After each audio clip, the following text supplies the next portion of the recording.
Hi guys, Versus Education here with the 24th video of the Unreal Development Kit Beginner series, and in this episode I'm going to be going over foliage mode inside of UDK, some of the different properties, parameters we can play around with, and just generally going over foliage inside of UDK. So in the past few videos, well pretty much all the videos really, I've been going over some of the interior stuff inside of UDK. However, I haven't necessarily gone over any stuff on the outside like foliage and so on. However, some of it obviously is universal and can be transferred to the outside, but we're not necessarily going to be working on interior levels all the time. So in this video I'm going to be making the move over to foliage mode so we can place down some foliage. So there's two main ways you can actually place down foliage into your level, of course. So the first one, which most people are probably thinking that you would use to create foliage, is to simply go into the content browser and then start dragging in loads and loads and loads of grass like this, which is kind of a pain in the ass really, because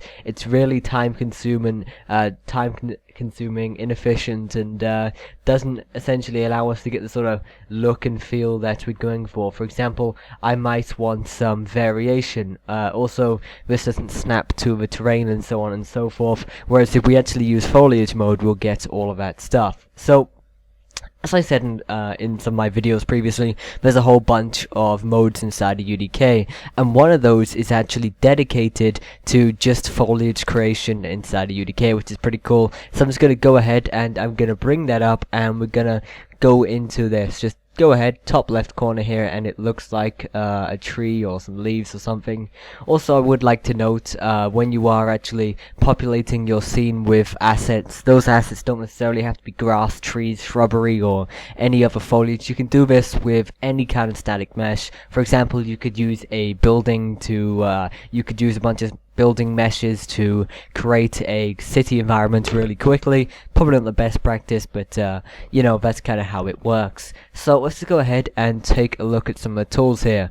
We have our standard brush, reapply settings to instances, select, lasso select, and then paint bucket. The only tools we're going to be using in this episode is select, lasso select, and then just the standard brush that we have here. Also, these different brushes have a bunch of different settings applied to them which are unique to them. So I'm only really going to be going over this paint brush settings, but some of them, for example in lasso select, brush size, pretty self-explanatory really, and I'm also going to be covering what that is in the paintbrush. So let's go ahead and take a look at some of the brush settings here before we actually go ahead and start creating something. So the first one here you have is brush size. So you can actually make your brush bigger or smaller. So we can, for example, if we have it bigger, we can quickly go around this scene in just a matter of seconds, whereas if you was to go, make it smaller, it takes slightly longer. However, you can be slightly more accurate, which is kind of what we're going to be going for. We also have paint density. This is essentially the density of the brush. So, for example, if you just wanted a few bits and pieces scattered around, it wouldn't be so dense. However, if you was to make it like, let's say, a jungle, it would be really dense. Also, keep in mind that the denser your stuff is, the more of the hit it is going to be on performance. I'll explain why in a moment, but all you need to know for now is that foliage is really tri-polygon heavy, and all those draw calls are quite the pain in the ass. Anyway, and the last one is erase density. However, you don't necessarily need to worry about this. Also, we have a bunch of filters. So these allow you to choose the different objects which your foliage can go onto. So for example, let's say I have a static mesh over here, this. If I was to just go ahead and start painting now, you can see the brush goes on top of the static mesh, and it would then subsequently put the grass on top of that. However, if I was to uncheck that, you can now see that it just goes straight through the static mesh and only goes to the terrain, BSP, and landscape. So having said that, I'm going to turn off BSP, so it's only going to touch terrain objects for now. And then obviously we've got the meshes. We can play around with the mesh settings that we dump into here. So let's begin and bring a static mesh into this. So in the content browser already, I found a nice lovely piece of grass which I'm going to be using to put around the scene. I'm also going to put in some trees and so on and so forth, but for now I'm just going to quickly drag in this grass just like that. Simple drag and drop, and then we got a bunch of properties we can play around with here. Keep in mind I'm not necessarily going to be going over all of these. I'm only going to be going over a few, which is scale, minimum, maximum, radius, density, and yeah. So let's start off with radius. Density. Density, I've already explained, you know, how dense you want it to be. You can do it here, or you can also do it up here with paint density, but I prefer to do it per mesh, or even with the brush itself. It's completely up to you, to be honest. And then we've also got random yaw, uniform scale, so whether or not you'll be scaling it up and down. Uniform essentially makes it scale in all directions as opposed to just the one.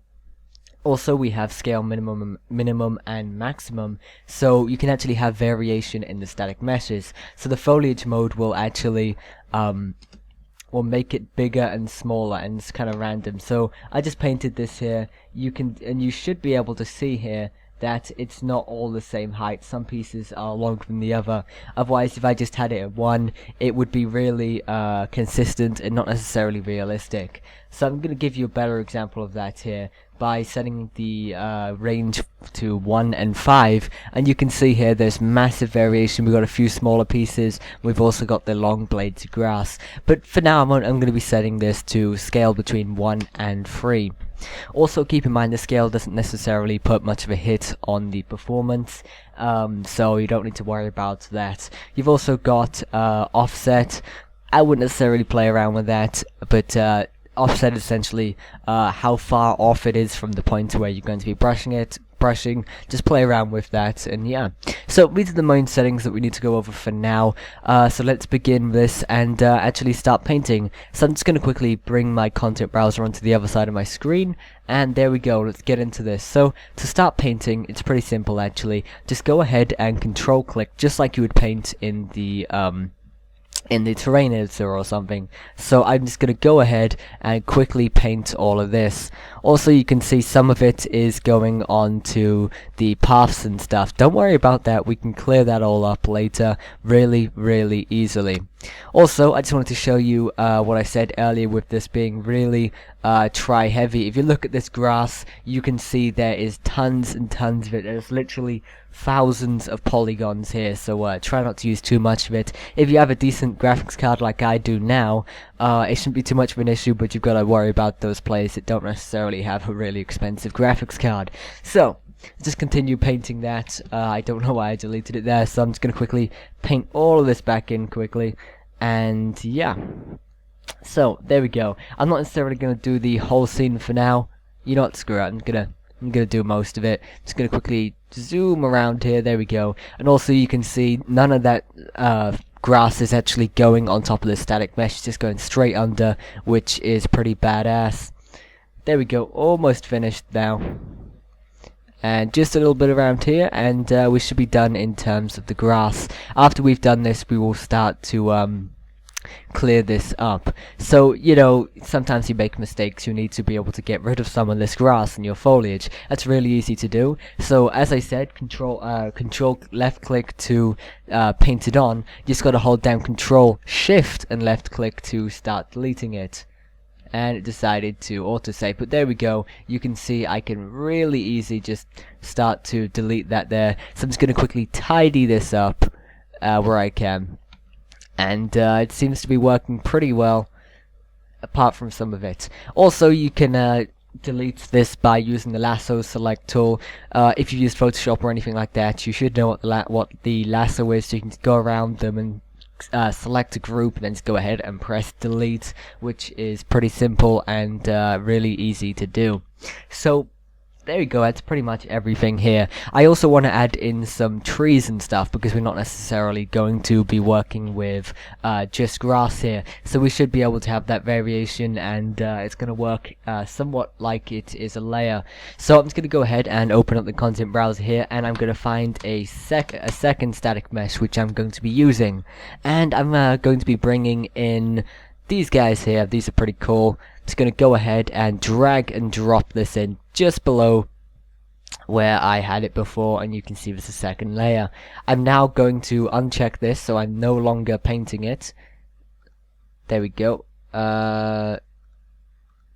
Okay, yeah, so just click it if you don't want to select it, and you'll no longer be painting that. So now we can just work with primarily the trees. So I'm just going to go ahead and control click and start painting in these trees. However, you can see it's a little too dense for trees, so I'm going to have to turn that density down. So I'm just going to quickly control Z that.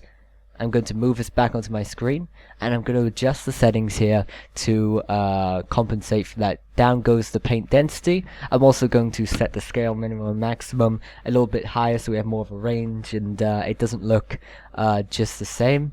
And I'm just going to go ahead and control click now, and it looks pretty cool. However, I feel these trees are a little too big, so I'm going to set my scale minimum to 0.5, which should be reasonable, and I'm going to set the maximum to 1. And there we go. Okay, still too many trees, so I'm going to have to further turn down the density. I'm going to change this to 25 here. There we go. And this looks pretty sweet to me. We can add numerous trees just like we did with different types of foliage, so I can add in another tree if I want to. For example, this chain tree that I saw in there, or anything like that. But you know, this seems to be working pretty well for now. We've got a whole bunch of foliage in here. It looks pretty darn sweet. Not quite as sweet as the foliage demo map that you get with UDK, but nonetheless, this looks pretty cool. And yeah, that's pretty much everything for my foliage mode tutorial. So thanks for watching, comment, like, and subscribe, and I will see you in the next video. Goodbye.